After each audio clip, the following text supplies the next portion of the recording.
اعوذ باللہ من الشیطان الرجیم بسم اللہ الرحمن الرحیم ورفعنا لک ذکرک صلو علیہ وآلہ الحمد للہ رب العالمین والصلاة والسلام علی سیدنا محمد وعلی آلہ وصحبہ اجمعین۔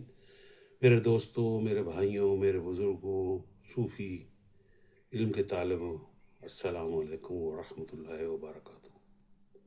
میرے عزیز بھائیوں، محترم بہنوں، دل کے قریب کے ساتھیوں، آج کی گفتگو صرف ایک لیکچر نہیں ہے، یہ دل کی آواز اور روح کی پیاس کی زبان ہے۔ یہ ذکر مصطفیٰ صلی اللہ علیہ وسلم ہے، یہ عشق اہل بیت ہے، اور یہ سید الشہداء نواسہ رسول حضرت امام حسین علیہ السلام کے قدموں میں عقیدت کا ایک چھوٹا سا نذرانہ ہے۔ آئیے چند منٹ کے لیے دنیا کا شور بند کریں اور دو آوازوں کو سنیں۔ قرآن کریم کی آواز ہے، انما یرید اللہ لیذھب عنکم الرجس اہل البیت ویطہرکم تطہیرا، اور دوسری عشق کی آواز ہے، شاہ است حسین بادشاہ است حسین، دی است حسین دی پناہ است حسین، سرداد نہ داد در دست یزید، حقا کے بنا لا الہ است حسین۔ قرآن کہہ رہا ہے، اللہ یہی چاہتا ہے کہ اہل بیت میں تم سے ہر آلودگی کو دور کر دوں اور تمہیں خوب پاک کر دوں۔ صوفی کہتا ہے، عشق مصطفیٰ کہتا ہے، خواجہ غریب نواز کہتے ہیں، یہاں قانون نہیں، یہاں محبت کا اعلان ہے۔ یہاں رب العالمین اب محبوب صلی اللہ علیہ وسلم کے گھر والوں سے کہہ رہے ہیں، میری مشیت یہ ہے کہ تم صرف نور ہی نور ہو، تم پاک ہو، تمہارے دامن پر کوئی داغ نہ ہو۔ سوال ہے کہ آج بھی جو لوگ اس پہ یقین نہیں رکھتے وہ کون ہے؟ حدیث قصہ نبی کریم صلی اللہ علیہ وسلم فرما رہے ہیں، حضرت علی کرم اللہ وجہ، سیدہ فاطمہ زہرا علیہ السلام، حضرت حسن علیہ السلام، حضرت حسین علیہ السلام کو اپنی چادر کے نیچے لیتے ہیں اور عرض کرتے ہیں، اللہم ہؤلاء اہل بیتی، اے اللہ یہ میرے اہل بیت ہیں۔ یہ وہ لمحہ ہے جب آیت تطہیر کی روشنی میں چادر مصطفیٰ صلی اللہ علیہ وسلم کے سائے میں اہل بیت کے دلوں پہ اترتی ہے۔ اس لیے اہل دل کہتے ہیں، سر مصطفیٰ دل اہل بیت میں چھپا ہوا ہے۔ میرے دوستوں، میرے بھائیوں، میرے بزرگوں، اب آئیے خواجہ معین الدین خواجہ خواجگاں خواجہ غریب نواز چشتی اجمیری کے شعر کو سمجھتے ہیں، جو ہر صوفی کے دل کی آواز ہے، جو صوفی ازم کی بنیاد بھی ہے۔ شاہ است حسین بادشاہ است حسین، حسین کے پاس تاج نہیں ہے، محل نہیں ہے، فوج نہیں ہے، لیکن آج بھی دنیا کے ہر کونے میں میرے دوستوں، میرے بھائیوں و بزرگوں، ماننے والے جب یا حسین علیہ السلام کی آواز بلند کرتے ہیں تو دل کانپ اٹھتے ہیں، آنکھیں بھر آتی ہیں، اور ان کی یاد سے دل منور ہو جاتا ہے، اور یہی اصل بادشاہی ہے جو تا قیامت تک قائم رہے گی۔ دین است حسین دی پناہ است حسین، حسین خود دین کی چلتی پھرتی تصویر ہے۔ حسین دین کی آرزو ہیں، حسین دین کا سرچشمہ ہے، سرداد نہ داد دست در دست یزید، انہوں نے سر دے دیا لیکن یزید کے ہاتھ میں ہاتھ نہیں دیا۔ حقا کے بنا لا الہ است حسین، لا الہ الا اللہ کو اگر صوفی کی نظر میں دیکھیں، اگر محبت کرنے والے کی نظر میں دیکھیں تو اس کے دو حصے ہیں۔ ایک تو ہے لا الہ، لا الہ کا مقصد ہے ہر جھوٹے خدا کو نہیں کہنا، ہر باطل نظام کے خلاف کھڑے ہو جانا، ہر یزیدی سوچ کی مخالفت کرنا، ہر ظلم، ہر خلاف شریعت خواہش کو نہیں کہنا۔ پھر ہم اگلا حصہ ہے الا اللہ، صرف اللہ کو ہاں کہنا ہے، صرف حق کو وہاں کہنا ہے، صرف عدل، صرف رسالت کی روشنی، صرف سنت مصطفیٰ صلی اللہ علیہ وسلم کو ہاں کہنا ہے، کسی اور کو ہاں نہیں کہنا ہے۔ صوفی جو تعلیمات مصطفیٰ سے سرشار ہیں، سنت مصطفیٰ کے اوپر عمل کرتے ہوئے اپنی زندگی گزار رہے ہیں، ان کی تعلیمات کو ہاں کہنا ہے۔ کربلا میں امام حسین علیہ السلام نے اپنے خون سے لا الہ الا اللہ کو رنگ دیا اور ایسا زندہ کیا کہ سایہ قیامت تک زندہ رہے گا۔ انہوں نے یزید کی سلطنت، یزید کے لالچ، یزید کی دھمکیوں، یزید کی طاقت کے بے انتہا استعمال کو سب کو لا کے دیا اور صرف اللہ کی رضا کو وہاں کہا۔ اس لیے صوفیہ کہتے ہیں میرے دوستوں، بھائیوں، بزرگوں، حسین توحید کا راہ چراغ ہے، حسین لا الہ، ظلم کی خلاف وہ آواز ہیں، وہ اس کی بنیاد ہیں، اور ساری دنیا تک، رہتی دنیا تک یہ آواز زندہ ہے۔ اب ذرا انسان کے اندرونی سفر کی طرف آئے میرے دوستوں۔ صوفیزم میں، تمام صوفیہ کی نظر میں انسان تین بڑی قوتوں کا جملہ بنا ہے، ایک تو عقل، نفس، ہستی، انا یا وجود۔ اب جب ہم تینوں چیزوں کو دیکھتے ہیں، یہی ہماری عمل اور ہمارے ایمان کی وجہ بھی ہیں اور یہی مرکز بھی ہے۔ جب عقل ہستی کے تابع ہو تو انسان کا نفس عروج پر ہوتا ہے، اور جب ہستی عقل کے تابع ہو تو انسان انسانیت کی راہ پر گامزن ہو جاتا ہے۔ اور جب عقل، نفس اور ہستی یعنی کہ انا وجود میں اللہ کی راہ میں فنا کر دی جائے، ہمارا جسم، جان، سانس اللہ کی راہ میں فنا ہو جائے، تو پھر انسان امام حسین علیہ السلام کی راہ پہ گامزن ہوتا ہے۔ اگر میری عقل میری انا کے نیچے ہو تو میں ہر چیز کے لیے اپنی مفاد دیکھوں گا، میں نفس امارہ کی مکمل تصویر بن جاؤں گا۔ یہ یزیدی راستہ ہے۔ اگر میری انا میری عقل کے تابع ہو جائے تو میں انصاف، اخلاق، قانون اور انسانیت کی بات کروں گا، جو نفس لوامہ کی ایک شکل ہے اور ایک اچھی مزل ہے، لیکن آغاز ہے اس راستے کا۔ اور جب میری عقل بھی، میرا نفس بھی، میری انا بھی، میرا جسمانی وجود بھی اللہ کے لیے فنا ہو جائے، میری میں مٹ جائے، اور جب صرف تو ہی تو باقی رہ جائے، تو پھر انسان راہ حسین علیہ السلام پر چل پڑتا ہے۔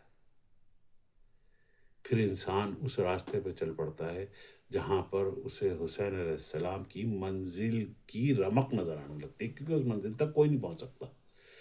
صرف یہ پہچاننا شروع کر دیتا ہے کہ حق کیا ہے اور باطل اور حق میں کیا فرق ہے، اللہ اپنے حق کو کیسے ظاہر کرتا ہے، یہ سمجھ میں آنا شروع ہو جاتا ہے۔ میرے نبی کریم صلی اللہ علیہ وسلم کی سنت کیا ہے، وہ ہمارے سے کیا چاہتے ہیں، یہ سمجھ میں آنا شروع ہوتا ہے۔ لیکن یہ منزل فنا فی اللہ کی منزل ہے، اور یہی راہ حسین ہے، راہ حسین علیہ السلام کی منزل نہیں۔ اب ذرا ہمارے زمانے پر نظر ڈالیں میرے دوستوں، بھائیوں، بزرگوں۔ آج ہم فتووں کی دنیا میں رہ رہے ہیں، جہاں پر بیانیہ بھی ہے، جہاں پر لائیو اسٹریمنگ بھی ہے، جہاں پہ سوشل میڈیا بھی ہے۔ میں بھی آپ کو اپنی بات، اپنا سوچ سوشل میڈیا کے ذریعے پہنچا رہا ہوں۔ اکثر جگہ کو دین کو ایک تجارت بنا کے رکھ دیا، تجارت بھی دین بنا کے ہم لوگ دنیا کما رہے ہیں۔ ہم ہیلہ بھی کرتے ہیں، ہم اجتہاد بھی کرتے ہیں، ہم اپنی دنیا کے لیے ہر وہ کام کرتے ہیں اور اس کو ہر طریقے سے اپنے پر حلال کرتے ہیں۔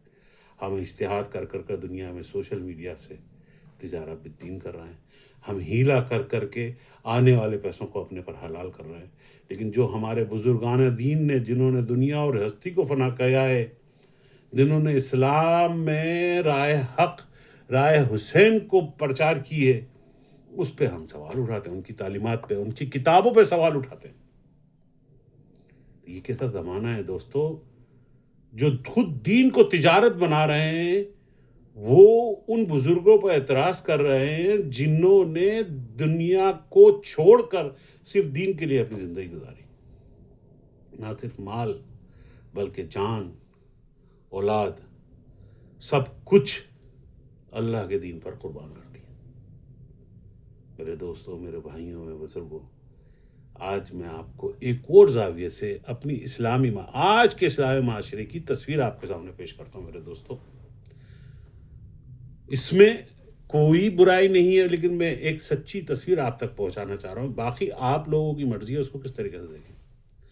رمضان کریم ایک بہت مبارک مہینہ ہے، آتا ہے، روزے بھی رکھے جاتے ہیں جس پہ اللہ تعالیٰ نے فرمایا ہے کہ میں اس کا خود ایمان ہے، میں خود انعام ہوں روزوں کا، لیکن ساتھ کے ساتھ افطاری کا کاروبار بھی چلتا ہے، اسٹالز بھی لگتے ہیں، مارکیٹیں بھی سجائی جاتی ہیں، ایک پوری معیشت رمضان کے گرد گھومتی ہے۔ اندازہ کے مطابق اسلامی ممالک میں جو اسلامی مملکتوں کا بجٹ ہے اس سے زیادہ پیسہ رمضان میں مارکیٹ میں ایوالو ہوتا ہے اور خرچ کیا جاتا ہے، اور وہ واپس آتا ہے، اس میں کاروبار بھی شامل ہے، ساتھ کے ساتھ زکوٰۃ، فطرہ، صدقہ، خیرات بھی شامل ہے، جن لوگوں کو دیا جاتا ہے، جن لوگ ہم یہ چلو یقین کے ساتھ کہہ سکتے ہیں، نہیں کہہ سکتے، لیکن پھر بھی ہم اچھا گمان رکھتے ہیں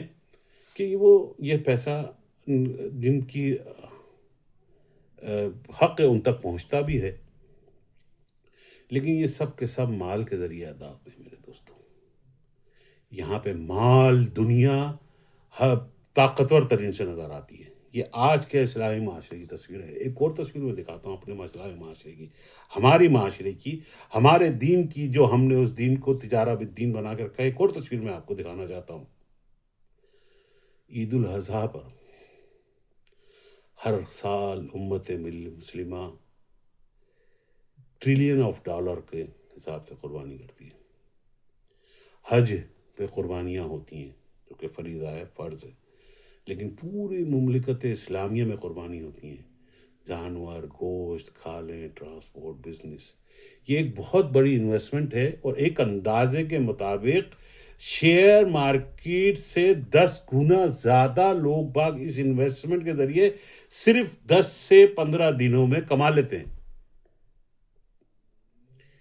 میرے دوستوں، بھائیوں، بزرگوں، اس پہ کسی کو اعتراض نہیں ہے۔ رمضان کریم میں روزے رکھنا اللہ کا بہت بڑا احکام ہے، یہ ہمارے ایمان کا جز ہے، یہ ہمارے فرائض میں شامل ہوئے۔ روزے رکھنا بہت بابرکت کام ہے، اور ہر مسلمان کو اللہ تعالیٰ کو توفیق دینا چاہیے کہ ان کو روزے رکھے اور اللہ کے حکم کو بیان کرے۔ لیکن اگر ایمان کی جانچ کرنی ہو تو $200 سے لے کے $2,000 کی قربانی سے نہیں ہوتی، صدقہ، خیرات اور زکوٰۃ اور فطرے کے بزنس سے نہیں ہوتی۔ زکوٰۃ اسلام کا فرض ہے، اس پہ کسی کو سوال نہیں ہے، اور میں یہ سوال کر بھی نہیں رہا، لیکن اس کے ارد گرد جو بزنس ہے اس پہ میں سوال کر رہا ہوں۔ تو اگر ایمان کی، میرے دوستوں، میرے جانیوں، بھائیوں، جانچ کرنی ہے، اگر یہ دیکھنا ہے کہ دل میں ایمان کا اصل درد ایک بڑی گائے کی قربانی کرنے سے نہیں ہے، اصل محبت ایک ختم قرآن کی رنگ برنگی لائٹوں سے بھرپور محفل سجانے سے نہیں ہے، وہ کہاں ہے؟ نبی کریم صلی اللہ علیہ وسلم کی اصل محبت جو دکھائی دیتی ہے۔ تو پھر میرے بھائی، ہم عاشورہ کو دیکھتے ہیں، پھر ہم عاشورہ وہ دن ہے میرے دوستوں، میرے بھائیوں، بزرگوں، جہاں نہ بزنس ہے میرے دوستوں، نہ دنیا ہے، نہ مارکیٹ ہے، نہ گوشت کے حصے ہیں، نہ دنیاوی نفع ہے، نہ اسٹالز ہے، نہ عید کی گہما گہمی ہے۔ وہاں کیا ہے؟ عاشورہ کیا ہے میرے دوستوں؟ لوگوں میں ایمان کی ایک رمق ہے، نبی کریم صلی اللہ علیہ وآلہ وسلم کے اہل بیت کے لیے ایک غم کا اظہار ہے، اور ان کے امتحان پر پورا اترنے کو خاموشی کے ساتھ خراج تحسین ہے، اور اپنے لیے دعاؤں کا ایک پیغام ہے کہ اے اللہ، ہم اس بڑے امتحان کی کبھی بھی قابل نہیں ہیں، ہم نے کو چھوٹے سے چھوٹے امتحان سے بھی بچا، اور جو تو نے امتحان ہمارے لیے تیار کر رکھے ہیں اسے امام حسین علیہ السلام کے صدقے میں ان کو ہمارے لیے آسان فرما، اور اسی وجہ سے ہم انہیں امام حسین علیہ السلام کہتے ہیں اور ان کو ان دعاؤں میں شامل کرتے ہیں۔ یہاں میرے دوستو کوئی شور نہیں ہے، کوئی شاؤٹ نہیں ہے، کوئی شو نہیں ہے، اس دعا میں، اس عبادت میں کوئی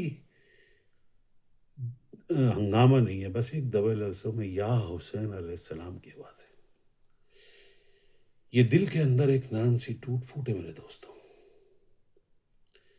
یہی ایمان کا کوالٹی ٹیسٹ ہے میرے بھائیوں، میرے بزرگوں۔ اب آخر میں میں آپ کے سامنے ایک بہت ہی لطیف سا نقطہ بھی رکھتا ہوں میرے دوستوں، میرے بھائی، میرے بزرگوں۔ جب ہم عام مسلمان بھائی ملتے ہیں تو السلام علیکم ورحمۃ اللہ وبرکاتہ کہتے ہیں، تو کہتے ہیں کہ السلام ہو تجھ پر، سلامتی ہو، اس میں کوئی فرقہ نہیں ہے، کوئی جھگڑا نہیں ہے۔ یہ سلام ایک صرف سلام ہی نہیں، دعا بھی ہے۔ تو جب میرے دوستوں، میرے بھائیوں، میرے بزرگوں، جب ہم حسین علیہ السلام کا نام لے کر کہیں حضرت امام حسین علیہ السلام، تو دراصل میرے دوستوں ہم یوں کہہ رہے ہیں، یا اللہ، یا میرے مولا، اس حسین پہ سلام ہو جس نے تیرے دین کے لیے اپنی جان قربان کر دی، اپنے گھر والوں کی جان قربان کر دی، اپنے ساتھیوں کی جان قربان کر دی، اپنے بچوں کی جان قربان کر دی۔ اس پر سلام ہو جس نے لا الہ کی بنیاد کو اپنے خون سے، اپنے بچوں کے خون سے، معصوم کے خون سے مضبوط کیا۔ اس پر سلام ہو جو اہل بیت کا تاجدار ہے، جنت کے جوانوں کا سردار ہے اور سید الشہداء ہے۔ یہ علیہ السلام کسی اور کا نہیں، یہ کوئی سلوگن نہیں ہے میرے دوستو، یہ کوئی جھگڑے کی بنیاد نہیں ہے، یہ ہمارے دل کی آہ ہے، یہ دعا ہے، یہ سلام ہے حق کا نام لینے والوں کے لیے، حق کی راہ پہ چلنے والوں کے لیے۔ آخر میں میرے دوستوں، میرے بھائیوں، میرے بزرگوں، دل سے دعا کرتے ہیں اور اس گفتگو کو ختم کرتے ہیں۔ جیسا کہ میں نے پہلے بھی اس ولاگ میں فرمایا، کہ عرض کی کہ ہمارے دلوں میں اللہ محبت عطا فرما، اپنی خشیت عطا فرما، ہمارے دلوں میں نبی کریم صلی اللہ علیہ وسلم کے لیے جانثاری عطا فرما، اس کی سچی محبت عطا فرما، ان کی سنت پر عمل کرنے کی توفیق عطا فرما۔ اے اللہ، تو نے اہل بیت اطہار سے امتحان لیا ہے، اے آقا، اس امتحان کے صدقے میں ہمیں آنے والے امتحانوں سے بچا، ہمارے ایمانوں کو مضبوط فرما، ہمیں نفس امارہ کے دھوکوں سے بچا، ہمارے اوپر جو امتحان آئے ہیں اے اللہ، اہل بیت علیہ السلام کی محبت، ان کی غیرت اور ان کی استقامت کے صدقے میں ہمارے پہ آنے والے امتحانات کو آسان فرما، اور ان کی راہ حق کی روشنی کی رتی عطا فرما، اس سے حصہ عطا فرما۔ یا اللہ، ہمارے نفس کو ہر یزیدی شوق سے پاک کر دے، ہمارے دل کو حسین علیہ السلام کی محبت میں غلام بنا دے، ان کا غلام بنا دے، ہماری زبان کو اپنے ذکر، یا اللہ، اپنے ذکر، اپنے قرآن، اپنے نبی کریم صلی اللہ علیہ وسلم کے درود اور اہل بیت کی محبت اور ان پر سلام بھیجنے کی عادت سے معمور فرما دے۔ آمین یا رب العالمین۔ کل کا بھلا، کل کی خیر، والسلام الداعی الی الخیر، خاکسار پیرزادہ سید نظام الدین قطبی چشتی۔